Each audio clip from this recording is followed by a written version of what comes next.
Warm greetings, everyone. We will begin in 5 minutes. Meanwhile, please enjoy this short video about the Urban Act project. Thank you.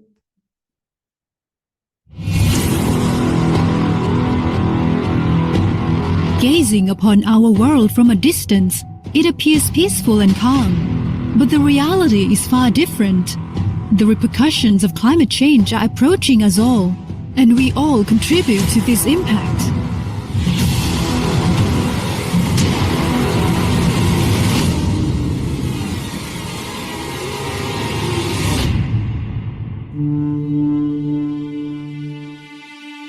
By 2050, projections indicate that over 3 billion people will reside in various urban centers in the Asia-Pacific region alone. Urban activities are a key contributor to climate change. Cities are responsible for 75% of global CO2 emissions, with transport and buildings among the most significant contributors. And since 2012, the Asia-Pacific region has collectively been responsible for more than half of global greenhouse gas emissions yearly. The repercussions of climate change are imminent and befalling us all. Several Asian countries are among the top 10 countries most affected by climate change, with the Philippines ranked the 4th, India ranked the 7th, and Thailand ranked the 9th. It's time to act, and we have a joint responsibility to address climate change through urban development planning and design guided by climate data. That's where Urban Act comes in. Urban Act, or the Integrated Urban Climate Action for Low Carbon and Resilient Cities project, is a regional project that aims to support the transformation towards low carbon and resilient urban development and contribute to implementing each partner country's nationally determined contributions and the Sustainable Development Goals. Funded by the International Climate Initiative, or ICI, commissioned by the German Federal Ministry of Economic Affairs and Climate Action, or BMWK, Urban Act is implemented in 5 partner countries: China, India, Indonesia, the Philippines, and Thailand, with a duration spanning 5 years from 2022 to 2027. We aim to achieve 4 critical outputs. These outputs include improving the institutional environment for climate-sensitive urban development, using evidence-based, inclusive, climate-sensitive, spatial and urban planning, identifying project concepts for urban climate action investment, and enhancing knowledge through regional networking, exchange, and learning. Our collaborative partnership comprises the Deutsche Gesellschaft für internationale Zusammenarbeit GmbH, or GIZ, as a project leader, and the international partners consisting of the United Nations Economic and Social Commission for Asia and the Pacific, or ESCAP, United Cities and Local Governments Asia Pacific, or UCLG ASPAC, the University of Stuttgart, and TU Dortmund University, and national partners in each of the project countries. To promote and showcase a sustainable integration of climate change into urban development, Urban Act implements its support in 14 pilot cities across the 5 countries, recognizing the unique context of the partner countries and aiming to improve the country's specific policies and regulatory frameworks. Furthermore, we engage in joint operations with the Indonesia-Malaysia-Thailand Growth Triangle, or IMTGT, implementing initiatives in 6 cities within the IMTGT sub-region. We are all standing on the edge, and every decision and action we take today will shape our future for generations to come. It is not just a choice, it's a collective responsibility that falls on each of our shoulders. It's time for us to unite and journey towards low-carbon, resilient urban development. Join us in the Urban Act, Joint Action for Climate-Friendly and Resilient Cities. We are stronger if we are together.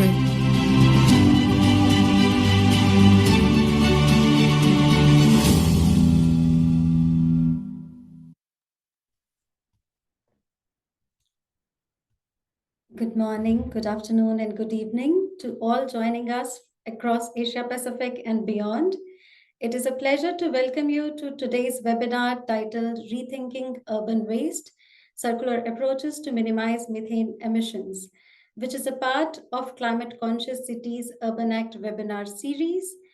My name is Ashita Sharma, and I am Cities and Climate Change Technical Advisor with ESCAP.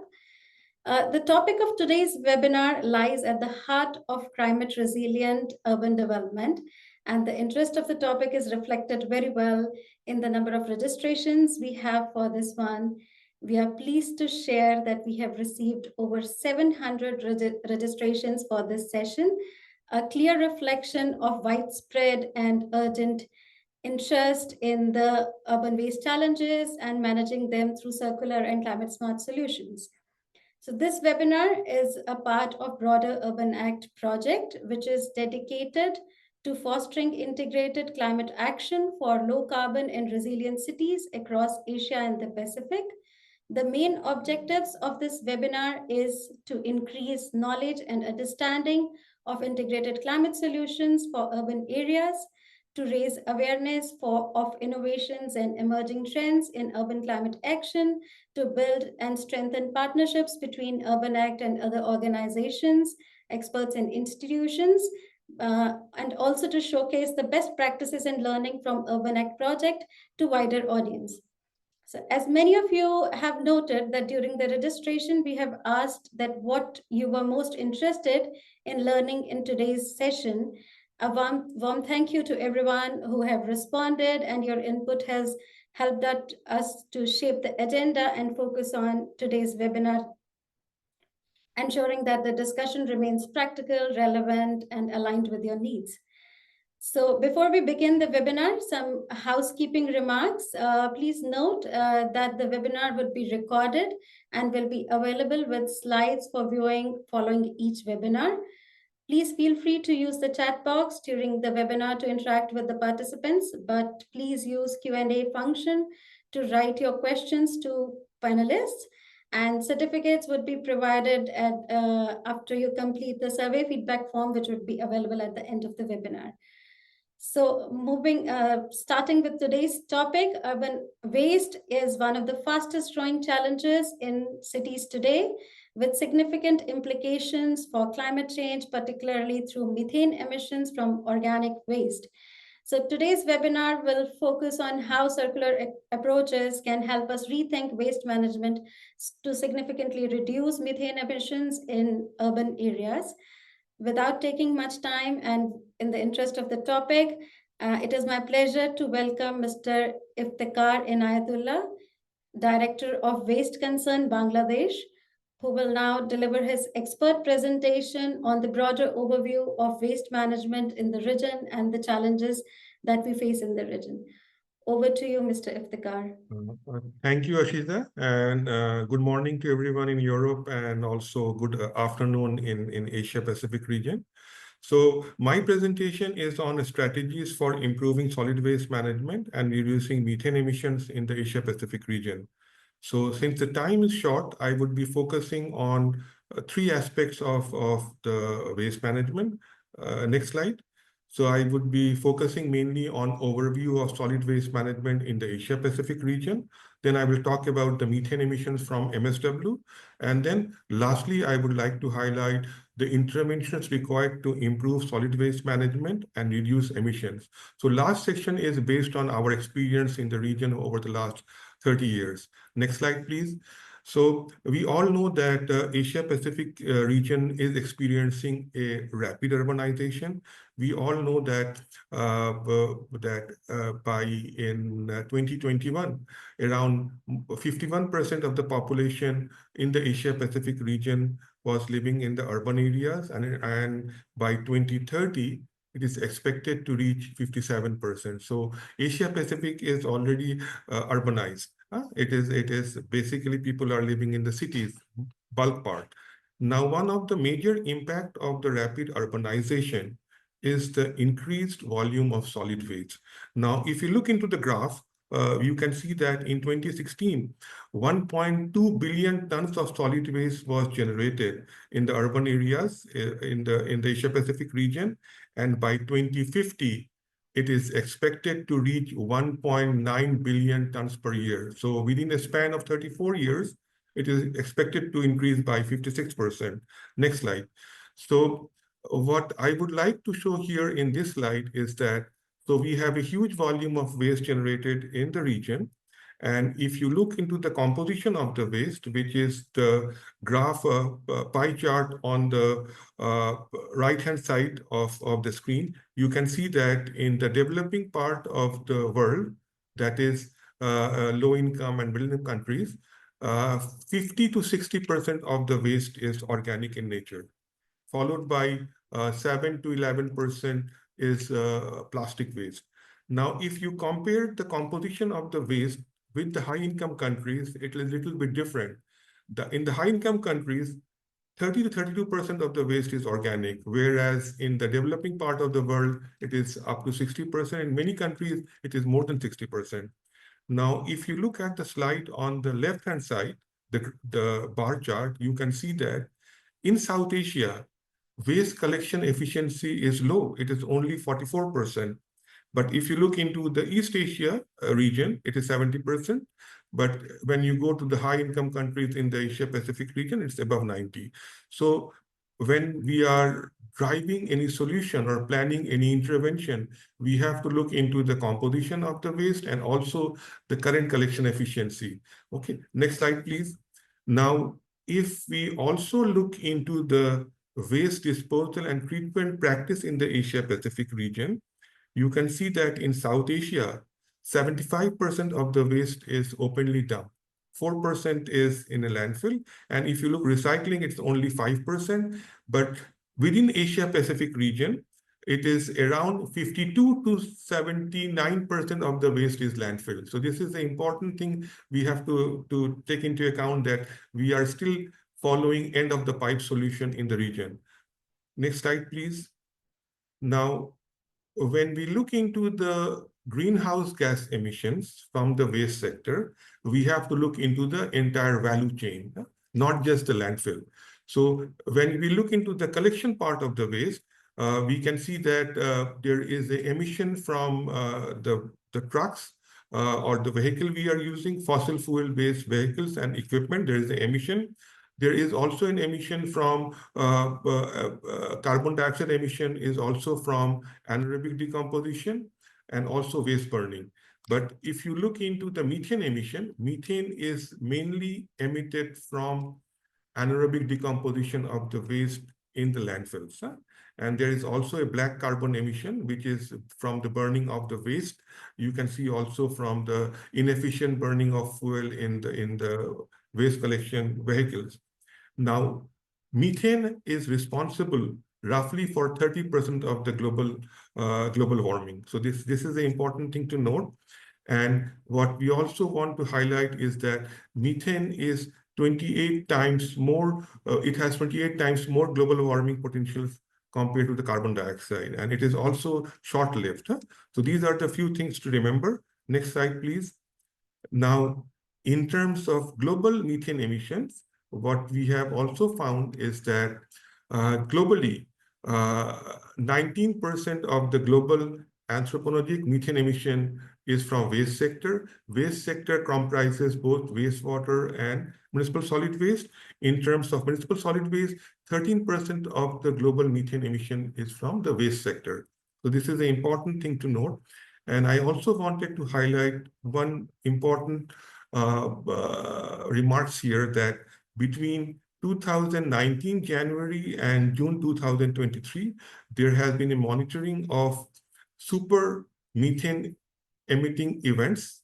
And unfortunately, highest volume of methane emission was from India, Bangladesh, and Pakistan.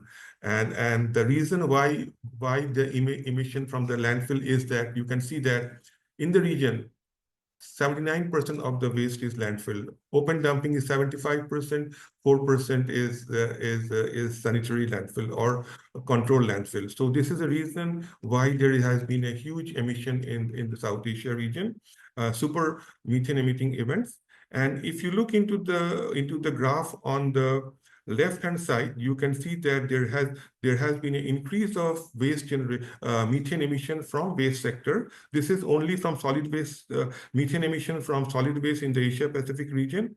It is increasing very fast, and between 2020 and 2025, it is expected to increase by almost 19%. Next slide, please. Now, if we want to reduce emission from the waste sector, methane emission, we have to focus on the organic waste. So far, what we see that informal sector is working with the recycling of inorganic part of the waste, which comprises between 5 to 20%, but organic waste is left unutilized. So there is an untapped potential to utilize the organic waste to cut down the emission. So next slide, please. So as I mentioned earlier, the current focus of the waste management is end of the pipe, where landfill is the first priority. And in many countries, what we see is that there is a kind of a demand from the local government and many stakeholders that waste to energy or incineration could be a solution. But less focus is given on the 3 R's: reduce, reuse, recycle, or convert or compost. But if we want to cut down the emission and improve the waste management, we have to reverse this entire diagram. So we have to start from the upstream. So waste prevention, waste reduction, and extended producer responsibility is the key to starting point. Then we should go into reduce, reuse, and last priority should be on landfill. So we have to turn this whole mindset from end of the pipe solution to circular approach. Next slide, please. So ESCAP and Waste Concern has worked in a project between 2009 and 2015, where we tried to promote the circular approach of waste management. And there we have focused on a concept called integrated resource recovery approach. Basically, IRRC is a facility where major portion of the waste, basically organic and inorganic, can be recycled and recovered in a cost-effective way near the source of generation. It can be decentralized, semi-decentralized, and also at the landfill. So the basic concept for this kind of approach is starting with the source separation, and IRCs have a combination of compost and anaerobic digestion facility, RDF, and only non-recyclables and non-compostable waste can go to the landfill, where there is also an opportunity for LFG recovery.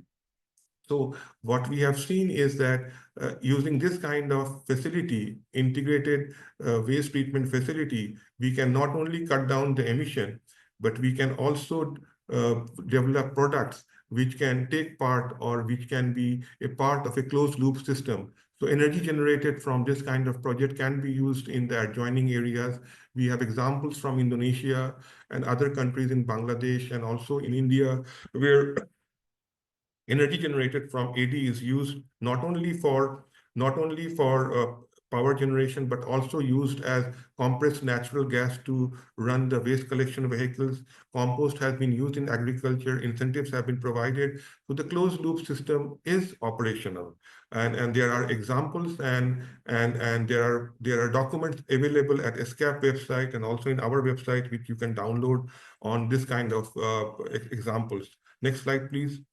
So IRC approach has been tested in 9 cities in 6 countries by ESCAP and Waste Concern. And all these countries, they have now started replication of this concept. I can talk about Pakistan, where they have done, I think, more than 10 replication in different cities in Bangladesh. Also, we know in Sri Lanka, Cambodia, Vietnam, there has been increasing interest and replication of the IRC concept. Next slide, please. This is a very important slide which I want to highlight, is that if we want to improve the waste management approach from linear to circular approach and cut down the methane emissions, we have to go into the entire value chain of waste management. just only building compost plant or biogas or recovering landfill gas will not give the desired result. So you have to invest on source separation, invest on collection and transportation. In the first approach, what I would say that before we start source separation, there has to be a awareness generation campaign, and this has to be a long-term campaign where not only the waste collectors are trained, there has to be an awareness generation for the waste generators and the community and also the local bodies. So this is very important, awareness generation. Then you start segregation of waste. There has to be a collection fee for the waste collection. Banning of open burning of waste is very important. And as you have seen that in many countries, open burning is very common because of the low collection efficiency. So that has to be banned, and improve the collection route through use of AI and GPS technology. And GIS is also very important to improve the collection network. Use of cleaner waste collection vehicle. The fuel has to be clean fuel. You can use the landfill gas or biogas to CNG and run your waste collection vehicle. That is a very good approach. I know in many cities in India and Brazil, this is becoming very popular kind of a concept. And recycling, I would like to highlight that there has to be a material recovery facility. This has to be established, and we can use EPR to establish the MRF. In many cities in Bangladesh, both government is using now EPR to establish the MRF, which is very important. And also in the use of running the MRF, in Bangladesh, we are now trying to incorporate the informal sector to operate the MRF. So this is very important that we look into the informal sector and give them some kind of better working opportunity. This is very important.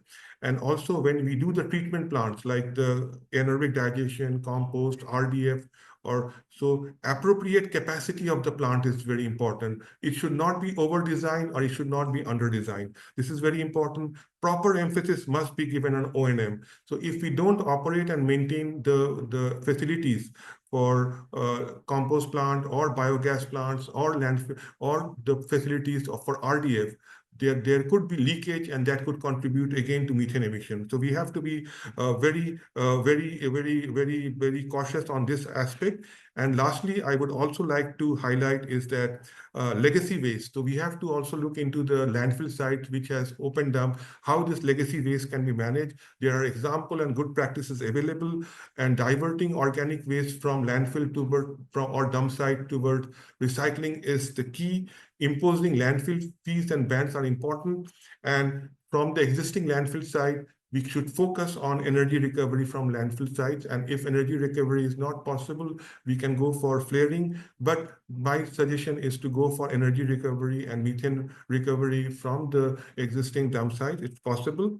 And lastly, I would like to also highlight here is that whatever we do, there has to be a good monitoring, reporting and verification protocol. There are examples available on different websites, and also a Global Methane Pledge, GMI, has a very good protocol for MRV. So we have to look into this MRV also. So lastly, I would like to highlight that please, when you go for emission reduction and circular approach, the intervention has to be through the entire value chain. Just building a compost plant and biogas plant and MRF will not work. You have to go through the awareness raising campaign. We have to include the community, and there is a potential to engage youth into this awareness raising campaign. Now, if we divert from the linear based waste management, which is practiced in the Asia Pacific region, collection, transport, disposal, to circular approach, we can cut down the emission, and there will be benefit at local level. Local level benefit would be direct environmental benefit. There would be improved environmental scenario in the area. It can create job opportunity. It can create tangible benefits for the low-income people. There is also an economic benefit. So it will, and for the national level, this kind of circular approach of waste management can be part of NDC. I just want to highlight here is that the new NDC 3, which would be submitted by parties to Paris Agreement, waste management is now is the important element. So you cannot just give NDCs based on CO2 reduction. So all the sectors, including waste, is now part of this NDC 3. It will help to reach SDG goals 8 out of 17. And at the global level, it can help if we promote this kind of concept and implement it. It will help to reach the Paris Agreement, and emission reduction targets can be met, and also SDG goals can be attained. So since the time is short, I would like to stop my presentation here, and probably I would be answering any question Q&A during the session. Thank you, everyone, and thank you for listening to me.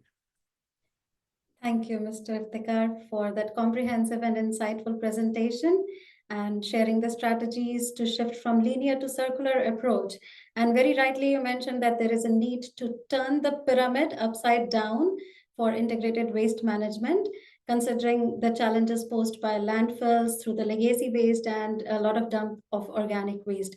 So with this, now let's move forward with our next presentation, which focuses on specific aspects related to methane emissions, particularly that how much methane is actually generated from landfills. So it is my pleasure to introduce our next speaker, Dr. Malika Minood from International Methane Emission Observatory at United Nations Environmental Programme, who will share the aspects related to methane emission and how much methane is actually generated from the landfills. Over to you, Dr. Malika. Thank you. Thank you very much for the introduction. And yeah, I'm very happy to be here. Good afternoon, good morning, good evening, everyone. And I would also like to thank Iftikhar to have introduced very well the processes that lead to methane emissions from solid waste. I'm now going to talk from a science perspective. I work for the International Methane Emissions Observatory for UNEP, and we're really a science-based initiative to provide data for people who can actually mitigate the emissions and collaborate with stakeholders. So let's jump to the topic. Can you switch slide? Yes. First, I want to show you how we quantify methane emissions globally, and the most the most used method is to use this so-called bottom-up approach, and that leads to these numbers. For example, average per country for the year 2023, and these numbers come from emission factors applied on the quantity of waste that is produced by each country. But these quantities are very difficult to evaluate, and it depends on how much the country reports, and the methods can be very different, and the accuracy can be very different. So it has high uncertainties, and we struggle to understand why it would be so much higher from one country and not on the other one. Next slide, please. And just to also show how much these methane emissions from solid waste can vary from one country to another, this is the proportion of waste emission per country compared to other methane emissions, and it can vary from less than 10% to more than 50%. And we're kind of not sure that these estimations are really correct, because I will then talk about other methods to evaluate this that is not relying on these emission factors. Next slide, please. Yes, so those inventories have drawbacks. They use generic emission factors without taking into account specificities of countries. And the problem is that, okay, if even a landfill operator is providing measurements, but how are the methods? Are the methods standardized, and how frequent are they? Sometimes it's just once a year, and there are many variations that are not taken into account. And every country applies different regulations, so it's very difficult to compare them. Next slide, please.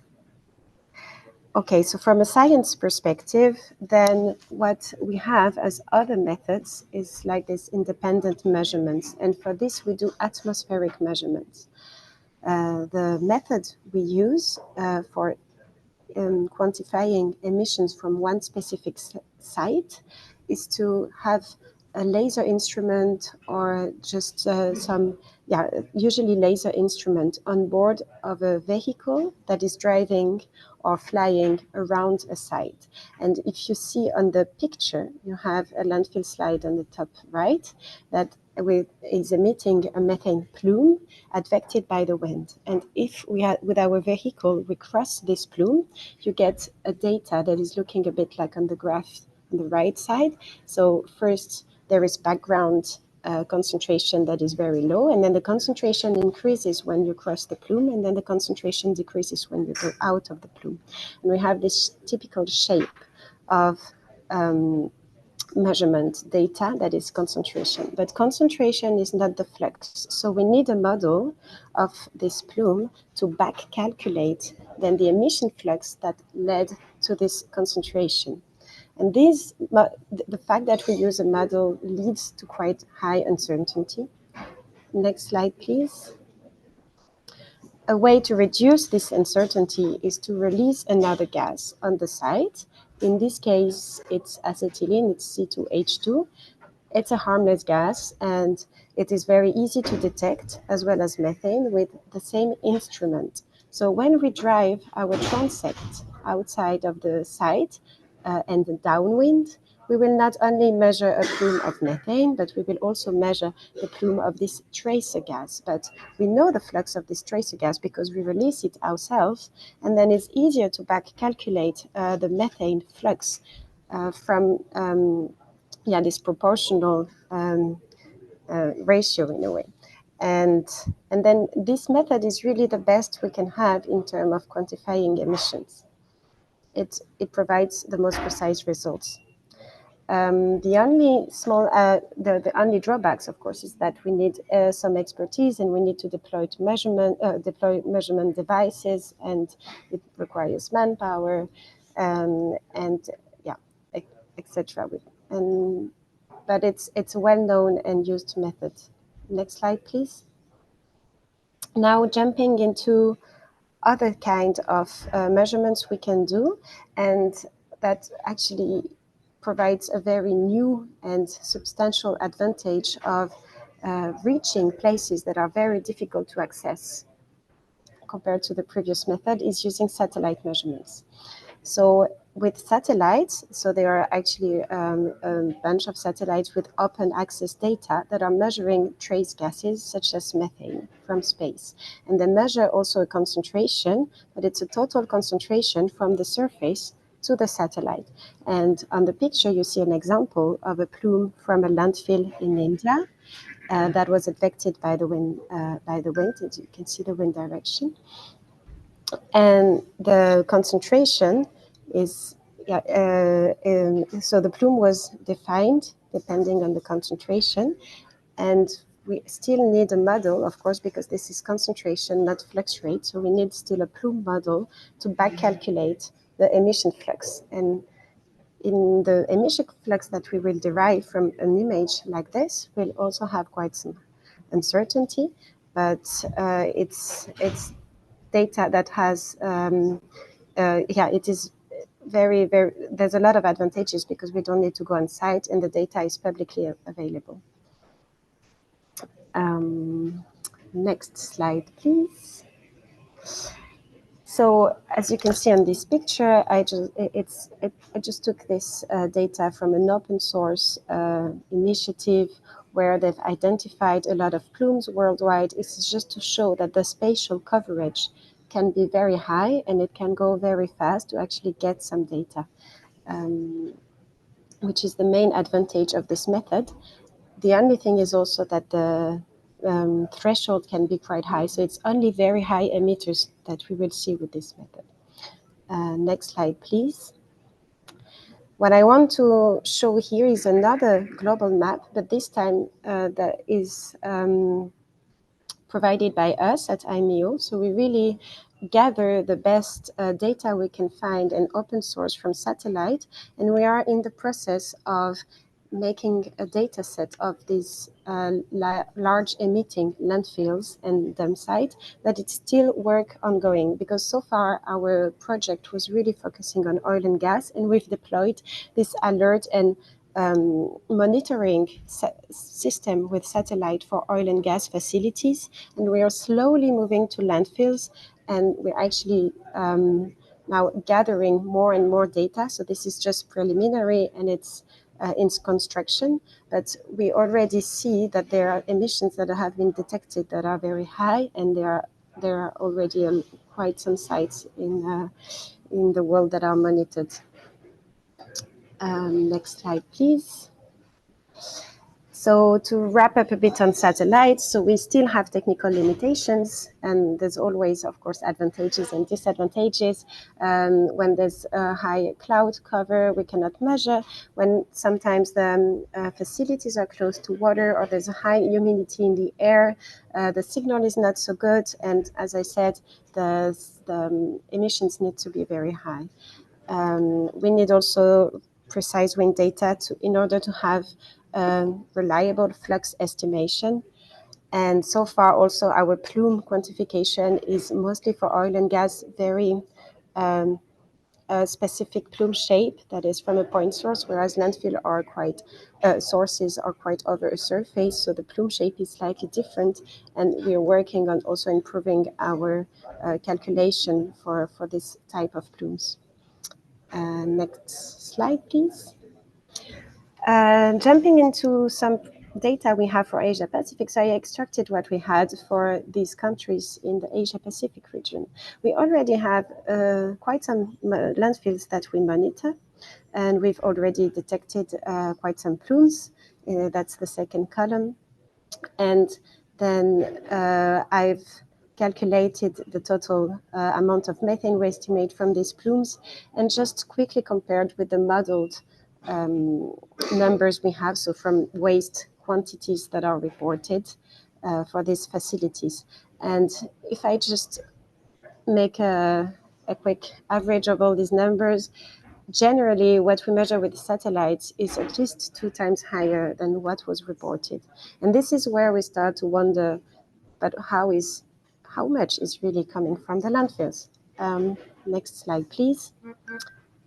I also here show 2 case studies I took from our satellite data. So there are some plumes with quantification that are the pink dots, and the blue line in the bottom is showing how much was reported by the inventory or the modeled from waste production. And usually the landfill plumes are quite higher and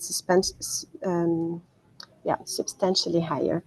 What we can see also is that the modeled emissions are yearly numbers, and it doesn't take into account maybe hourly differences or differences in the operation of the landfill or the gas collection system that can be out or that can work again, etc. So it really highlights how important it is to have quite high frequency of measurement also from the operator, if there is a measurement system out there, and try to match the different types of observations.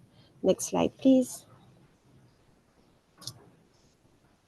That's another landfill in the Philippines this time, where I also gathered some data, and same story. It was it's the same almost everywhere, where the emissions we detect from space are much higher, even within the uncertainty range, than the emissions that were reported or modeled on average. So we are working on, of course, trying to understand why there is such a gap, and we need to collaborate with operators on site and do site measurements with methods I presented to potentially understand better what is going on and monitor how much methane is actually being emitted. Next slide, please. Okay, so just to wrap up the key messages. So sometimes we don't see any emissions from space. It doesn't mean a facility doesn't emit, because, as I said, there are also some noises with the signal, and sometimes, and we also need very high emissions to detect it. On the other way around, When there is a gas collection system, also it's quite counterintuitive, but it doesn't necessarily lead to lower emissions, because a gas collection system can concentrate the methane and actually lead to very concentrated emissions if there is a leak in the system. So it's just important to monitor any type of landfill. What our main message in IMEO is that, and what we believe is that measurements really guide an effective mitigations, and we really advocate for states to not only model their emissions or report based on emission factors or waste production, but actually include measurements into their reports of emissions, because those are the best way to accurately know how much is emitting. And for the first time, this is just an example, the Danish Environmental Agency, which actually is collaborating a lot with scientific research institutes to get data from their waste management industry. They've, for the first time, included our tracer release methods in the science community in their reporting, in their government reporting of methane emissions that will then be used in climate negotiations. So this is a very good achievement. And next slide, please. That's the last one. So it's just to come back to IMEO, our initiative. It's very new that we're now focusing on waste. Before we were doing mostly oil and gas, but our incentive is really to mitigate methane emissions the most efficiently as possible. So we need to engage with stakeholders, with the people who have the possibility to reduce methane emissions by collaborating and providing data to allow to target mitigation where it really matters. So on these words, I welcome you to ask me any questions, and I leave the floor to Ashita. Thank you very much. Thank you, Dr. Malika. Thank you so much for that science-based evidence to validate the amount of methane generated from landfills, and especially that you have addressed the data aspects, which is often a challenge for cities while planning the climate action. As you said, measurements definitely guide the effective action. So thank you. Moving ahead, as a part of our focus on practical and city level interventions, we now turn to the best examples and best practices from the cities which have been implemented on the ground. So it is my pleasure to introduce Ms. Mafe Trespentes, Officer in Charge of Bacolod Environmental and Natural Resource Office in Bacolod City, Philippines, who will share her quick insights from their local experience. Over to you, Ms. Trespentes. Yes, good day, everyone. And on behalf of the City of Bacolod, Mayor Albi Benitez, today, I will be sharing practical innovations for sustainable waste management rooted in the circular economy model. Like many other urban communities, waste management has long been a challenge for growing urban populations, industrial expansion, and increasing consumptions like Bacolod City. Next slide, please. So Bacolod City, is located in Negros Island region, NIR, and it serves as the highly urbanized city and capital of Negros Occidental province. Bacolod geographically positioned in the central part of the country, making it a key urban hub, in the Visayas region, and famous to its world-renowned Mascara Festival. Next slide. So quick data about Bacolod, our reference in managing our waste. So Bacolod has, this has something to do with our solid waste management planning. So Bacolod City has a total land area of 16,267 hectares and is home to around 635,000 residents, excluding transient residents. Our key industries focus on services, trade, agriculture, and tourism. Next slide, please. About our waste characteristics and sources. So Bacolod generates an estimated 500 to 600 tons of garbage per day, where 38% are biodegradable. So this includes food scraps from hotels, restaurants, institutions, markets, and household. Household complies only 20%. Next slide. the biggest source actually, or the biggest contributors for our organic waste generation are waste coming from industrial sector.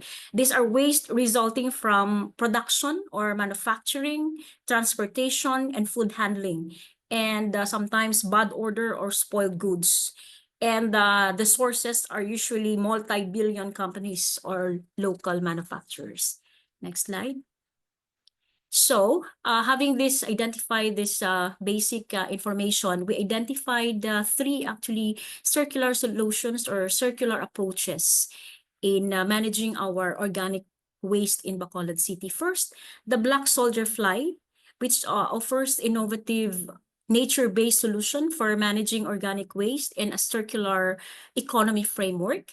It contributes to waste reduction at the landfill, produces high-value byproducts such as larvae, biomass or frass or insect manure or organic fertilizer, and being used as soil enhancer. This technology requires a lower resource requirement and much faster processing time compared to other technology. It's ideal for Bacolod given the high volume of market and food waste, and can be a decentralized solution for barangays, markets, or even in the farms. No, currently the BSF farm in Barangay Feliz, Bacolod City caters at least 10 tons per day of food waste coming from our major markets, several hotels and restaurants, and spoiled food from industrial waste generators. Next slide. Our game changer from food to food recycling through vermicomposting. So vermicomposting is a sustainable and low-cost method of managing biodegradable waste using earthworms. Again, it's eco-friendly and ideal for food waste, vegetable scraps, and garden clippings and animal waste. So its byproducts is used as soil enhancer, thus promotes urban agriculture, home gardening, and sustainable farming.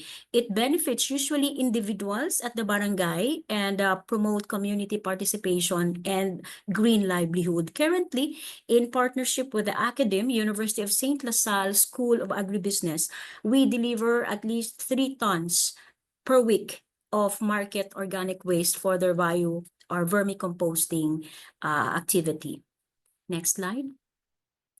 Another game changer from food to food recycling through bokashi bio-waste processing, championed by Negros Economic Development Foundation. So the practice of bokashi composting, a fermentation-based waste solution for food waste, is a fermentation process that uses effective waste or microorganisms to treat organic waste. No, it is ideal for dense urban areas as it can handle meat, dairy, and oily food or food waste, making it as a compact solution for urban settings, and again can be managed at the household levels or even at the hotels or institutional levels. So the Negros Economic Development Foundation is in partnership with one of the hotels in Bacolod, uses this technology and some other institutions actually. And its byproduct, the soil enhancers, is being used in the farm, and the produce is being sold back to the hotel,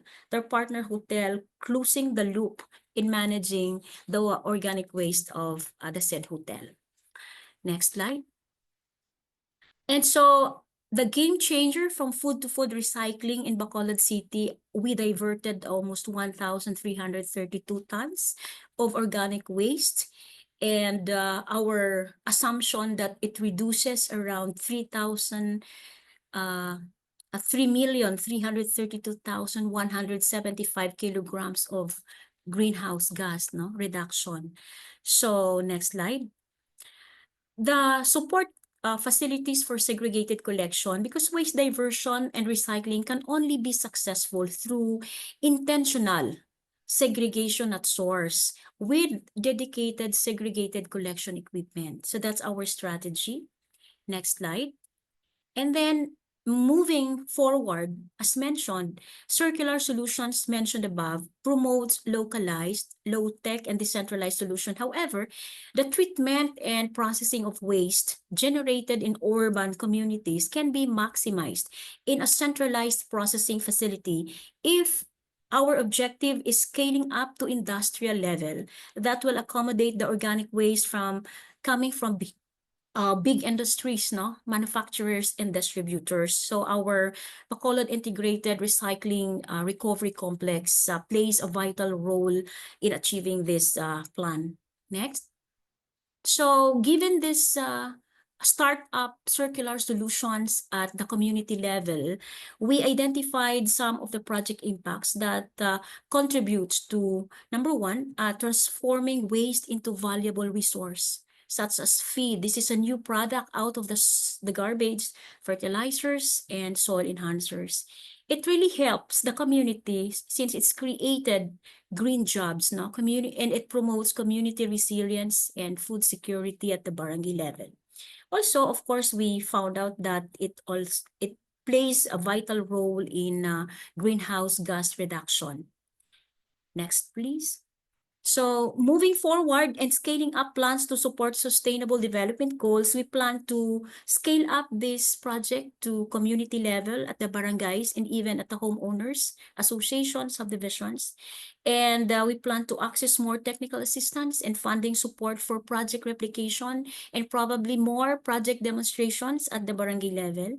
And for policy development support, we plan to incentivize companies, communities promoting circular economy principles and nature-based solution and the management of their wastes.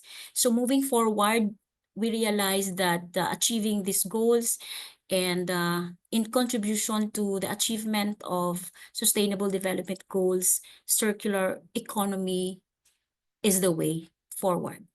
Thank you. Good afternoon. Thank you so much, Ms. Trespentis. That was really insightful that how Bacolod City is implementing circular approaches on ground, and I'm sure the local governments would have a lot to learn from this presentation. Now moving to the Q&A section, I can see a lot of interest and there are a lot of questions.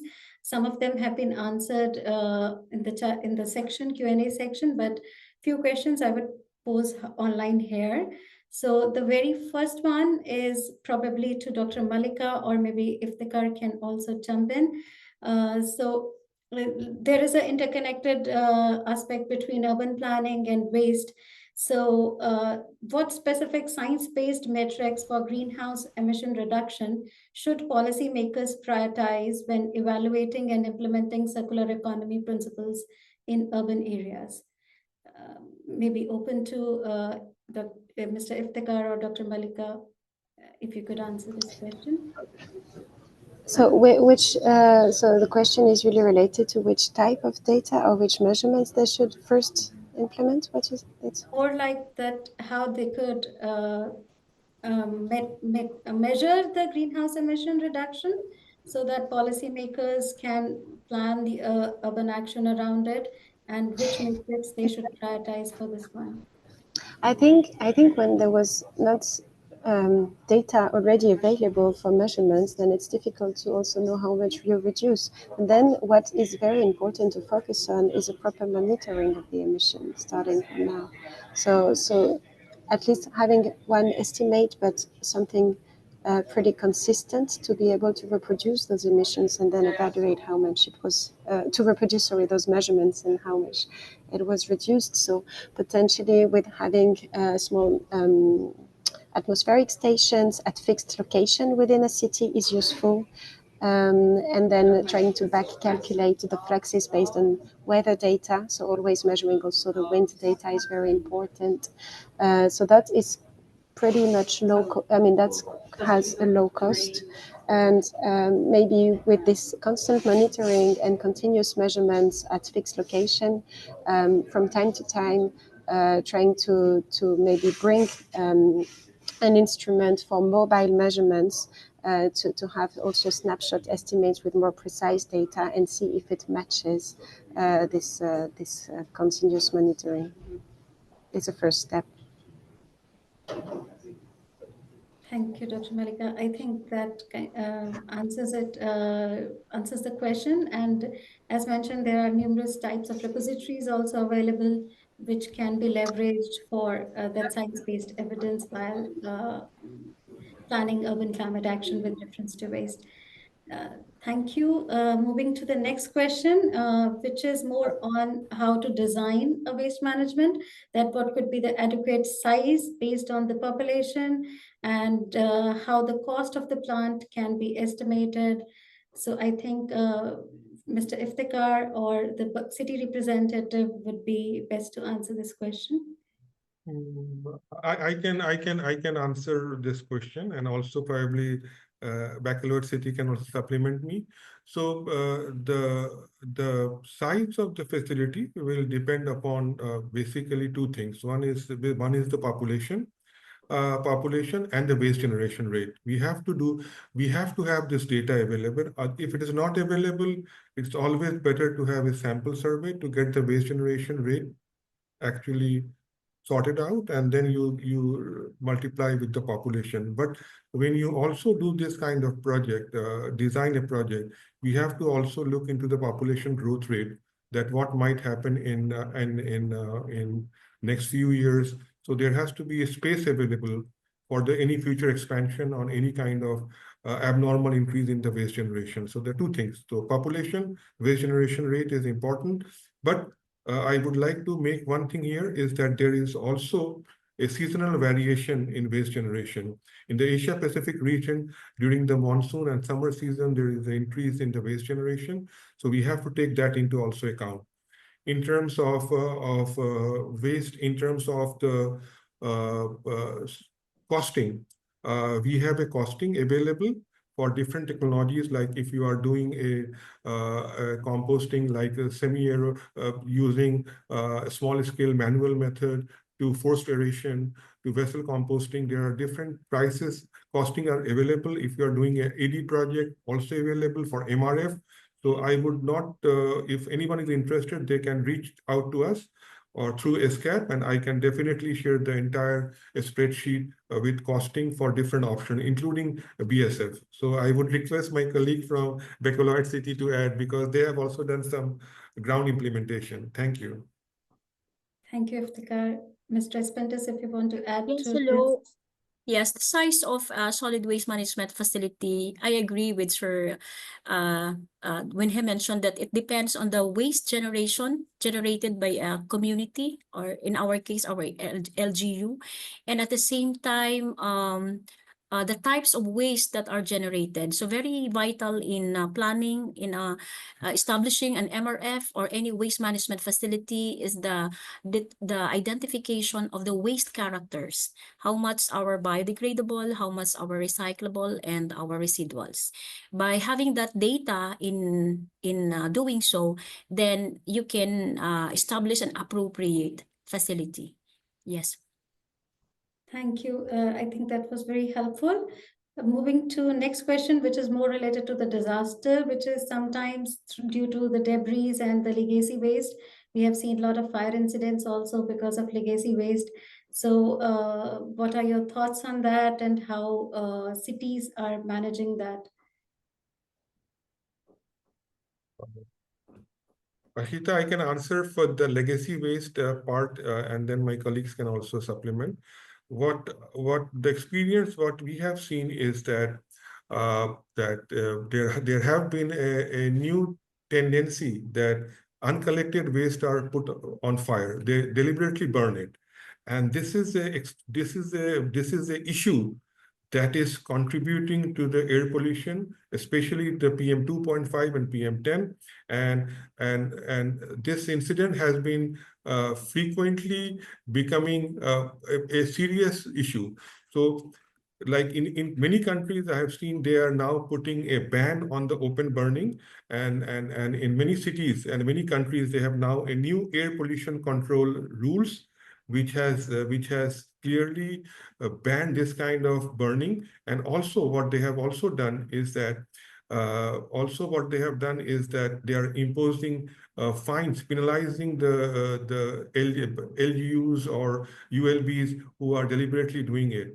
In Dhaka, there has been reported between February and April, there have been reported fire in two large landfill sites. I think Malika has monitored one of the sites, probably the Matwail landfill site in Dhaka. So there has been a fire for last 2 months, and then the government intervened, and there has been instruction from the court to make sure that there is no deliberate fire on the landfill site. So there is a court instruction, there is a rule.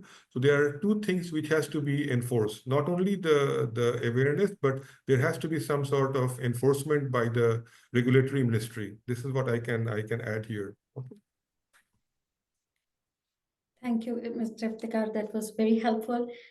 So the next question is more on that how we can integrate different aspects of soil science and landfill emissions in the urban policy or urban planning.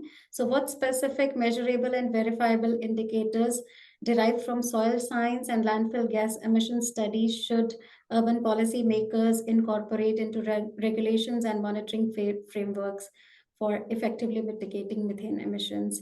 I think, Mr. Iftikhar, again, this question would be well answered by you. I can answer, and then my colleagues can also from UNEP and Bacolod City can also add on. One thing is that if we want to monitor that what is the amount of methane we have reduced, we must have a baseline data. So this baseline is extremely important. Against baseline, you can always monitor how much you have reduced. One simple data can be easily attained is that if you have a weighbridge in the landfill, and if you know the composition, you can always say that this is the amount of waste that has been delivered to the landfill, and also the organic part. Because when for any city, I think they know about the composition of the waste, like 60%, 70%, what is the organic portion. And if satellite data is not available, there is always a decay model which can be used to predict what could be the emission.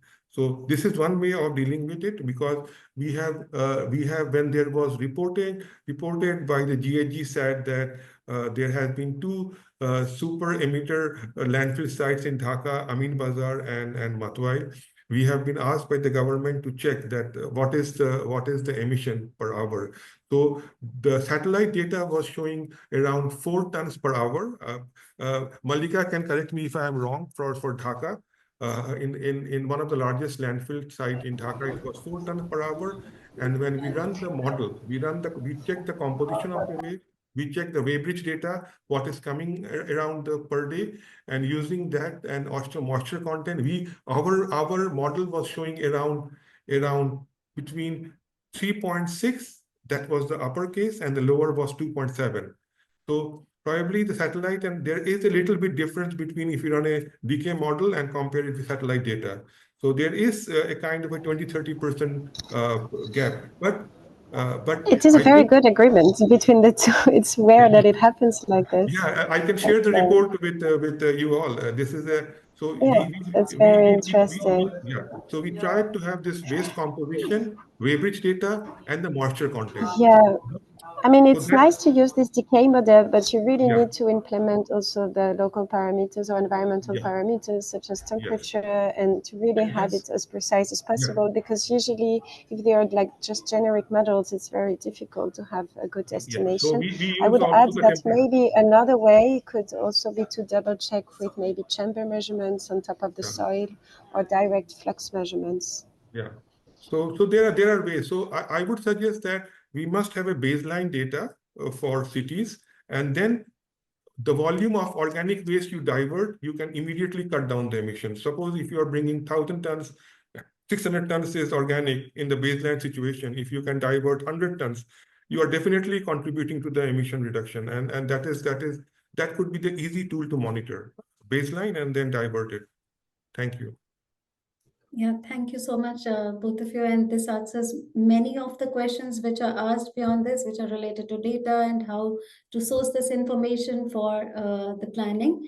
And there are some more questions which are requesting some resources related to how they can get the data for methane emissions, or where is the link, and any other resources. We would send a follow-up email after this webinar, which would include link to resources and to the satellite imagery data possibilities.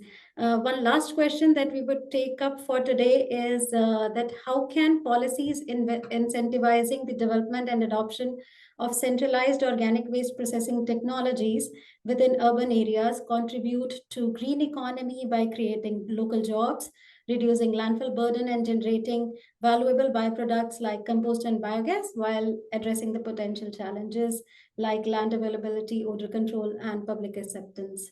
I think because Bacolod City has implemented this and they have shared some insights, if we can start with Bacolod City for the response to this question. Yes, we have implemented programs using circular economy principles, no? Not only in managing our organic waste in Bacolod City. In fact, we started since 2022 our Trash to Cashback program to recover as many as millions of PET bottles in Bacolod City. So we implemented the Trash to Cashback program. This program is an incentivized waste segregation recovery program, because we believe you cannot force everyone the policy on segregation or segregated collection at source has become a failure for several years in the Philippines since we started to implement the law on RA 9003. It's very hard to encourage people to segregate their waste for nothing. So we implemented the incentive, giving incentives to those individuals, companies that helps us in the recovery of recyclable waste at the barangay level or even at the institutional level. And we institutionalized this program in partnership with the barangays already. In fact, we have established 14 receiving hubs for trash to cashback programs. And then out of this, we also encourage participation at the community level, institutionalizing our informal waste sector, especially at the landfill, at the end pipe level, where our garbage is sent to our landfill. So we organize this group into an association. While we say this is informal occupation, but since they are already organized into an association, they welcome more groups actually to do the waste salvaging at the landfill. Aside from this is recognizing our junk shops operators in the city of Bacolod. In Bacolod City, for the information of everyone, we have more than 100 permitted junk shops operators in Bacolod City. And that is how our policy is moving forward in implementation of circular economy. And on top of this, we are also gradually implementing the Extended Producers Responsibility Law. At this point, we are in partnership with the Coca-Cola Philippines in PET bottles recovery program. Yes.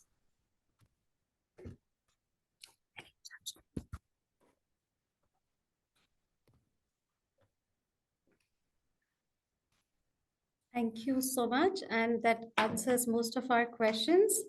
And as shared by the presentation, that we have launched a policy brief on this topic, which you can download and read. And also there is a new course which is on enabling city climate finance and project preparation, which you can enroll on. And also please feel free to join our next webinar, as this is a part of Urban Act webinar series, which are on monthly basis. So thank you everyone for joining this webinar. Thank you to all the participants and especially to all the experts. And thank you for such an active participation. Thank you, everyone. Thank you. Thank you. Thank you very much. Thank you. Thank you. Thank you very much. Bye. Thank you.